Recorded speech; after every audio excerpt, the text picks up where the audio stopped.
How to fill a shape with color in Canva.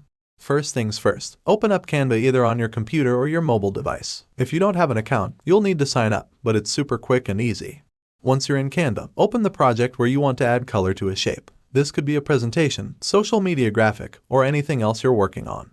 Look for the shape you want to fill with color. It might be a rectangle, circle, or any other shape you've added to your design. Click on it to select it. Now, it's time to add some color. Look for the color icon in the toolbar at the top when you select the shape. Clicking on the color icon will open up a palette of colors for you to choose from. You can pick a solid color or even a gradient if you want something a bit fancier. Just click on the color you like best. Once you've chosen your color, click on it, and voila! Your shape should now be filled with the color you selected. Canva makes it super easy to see your changes in real time, so you'll know exactly how it looks.